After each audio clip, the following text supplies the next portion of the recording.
पटना संभू girls hostel में NEET छात्रा हत्याकांड मामले में अब सीबीआई जांच करेगी। सीएम नीतीश ने केंद्र सरकार से मांग की है कि इस मामले को सीबीआई को सौंपा जाए। इसकी जानकारी खुद सम्राट चौधरी ने दी है।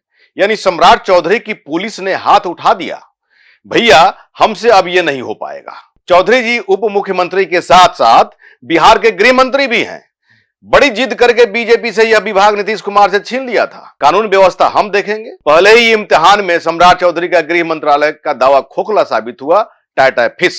नीट छात्रा की संदिग्ध मौत मामला की जिम्मेदारी बिहार सरकार ने एसआईटी को सौंपी थी। जांच में एसआईटी बुरी तरह फेल हो गई। अब इसकी जांच सीबीआई करेगी। नमस्कार, आदाब, सत श्री अकाल। मैं हूं मनोज नारायण सिंह और आप देख रहे हैं मंथन टुडे। पटना के चर्चित नीट छात्रा कांड की जांच अब सीबीआई को सौंप दी गई है। लेकिन इस फैसले से पहले पटना पुलिस की भूमिका पर गंभीर सवाल खड़े हो चुके हैं। आरोप है कि पुलिस 17 दिन की जांच के बाद उसी थ्योरी पर लौट आई जो उसने पहले दिन ही दी थी। लेकिन सवाल इस बात को लेकर है, इस बीच के दिनों में क्या हुआ। इस दौरान न केवल जांच को बेवजह लंबा खींचा गया, बल्कि अहम सबूतों के नष्ट होने या कर दिए जाने की आशंका भी गहरा गई है। 17 दिन की जांच के बावजूद पुलिस किसी ठोस नतीजे पर नहीं पहुंच सकी थी, जिससे परिजनों का भरोसा पूरी तरह टूट चुका था। घटना के सामने आने के बाद पटना पुलिस ने शुरुआती बयान में इसे सामान्य घटना या आत्महत्या की दिशा में मोड़ दिया था। सीसीटीवी फुटेज, हॉस्टल प्रशासन और डॉक्टरों की शुरुआती बयानों के आधार पर पुलिस ने जल्दीबाजी में निष्कर्ष पेश कर दिया। 17 दिन बाद जब जांच किसी ठोस नतीजे पर नहीं पहुंची तो पुलिस फिर उसी शुरुआती थ्योरी के आसपास नजर आने लगी। सवाल यह है कि आखिर पहली थ्योरी ही सही थी तो जांच को इतना दिनों तक क्यों घसीटा गया। मामले की शुरुआत 5 जनवरी को हुई थी, जब शंभू गर्ल्स हॉस्टल में रहकर नीट की तैयारी कर रही छात्रा को अचेत अवस्था में पाया गया। उसे तुरंत प्रभात मेमोरियल अस्पताल में ले जाया गया, जहां 6 से 8 जनवरी तक इलाज चला। हालत बिगड़ने पर 9 जनवरी को मेदांता अस्पताल में शिफ्ट किया गया। 11 जनवरी को इलाज के दौरान छात्रा की मौत हो गई। इस बीच करीब 17 दिनों तक चली जांच में पुलिस बार बार अपनी दिशा बदलती रही। कभी हादसे की बात हुई, कभी आत्महत्या की आशंका जताई गई और फिर संदिग्ध मौत का जिक्र हुआ।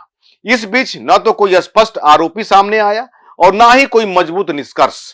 जांच की यह दिशाहीनता खुद इस बात का संकेत है कि या तो पुलिस के पास ठोस दिशा नहीं थी या फिर वह किसी दबाव में काम कर रही थी। इसके आगे 12 से 15 जनवरी भी बेहद महत्व के थे, लेकिन इस दौरान भी पटना पुलिस की लापरवाही लगातार जारी रही। 12 जनवरी को परिवार ने मीडिया से बात की और कहा कि पुलिस सुसाइड कहकर केस को दबा रही है। परिवार वालों ने छात्रा के फोन रिकॉर्ड्स, सीसीटीवी फुटेज की मांग की। फिर 13 जनवरी को विरोध प्रदर्शन शुरू हुए और विपक्षी पार्टियों ने बिहार सरकार पर सवाल उठाने शुरू कर दिए। इस बीच 14 जनवरी को पोस्टमार्टम रिपोर्ट आई, जिसमें बॉडी पर कुछ जख्म मिले। एम्स पटना से दूसरी ओपिनियन लेने के लिए भेजा गया।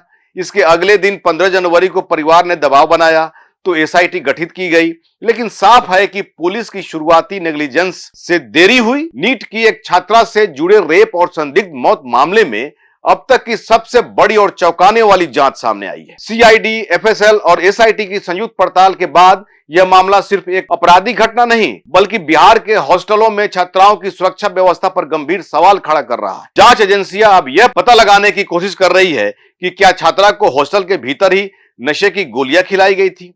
इसके साथ ही 17 घंटे का गायब सीसीटीवी फुटेज, संदिग्ध गतिविधियां और युवाओं की भूमिका ने इस केस को और भी रहस्यमय बना दिया है। अब आगे सीबीआई जांच में क्या होता है, क्या क्या सामने आते हैं और कौन कौन से सबूत मिटे होने की जिस पर आशंका जताई जा रही है, कौन कौन सबूत मिटा दिया गया या फिर सीबीआई को कितनी मशक्कत करनी पड़ेगी, ये आने वाला वक्त बताएगा। फिलहाल नीतीश कुमार बिहार गवर्नमेंट ने सीबीआई के लिए सेंट्रल गवर्नमेंट को रिकमेंडेशन कर दिया है और यहां पर एक तरह से कहा जाए तो बिहार पुलिस, पटना पुलिस इस केस को भेद्य करने में नाकामयाब साबित हुई। ऐसे ही खबर देखने के लिए देखते रहिए मंथन टुडे। हमारे चैनल को लाइक करिए, सब्सक्राइब करिए और अधिक से अधिक लोगों तक शेयर करिए। बहुत बहुत शुक्रिया।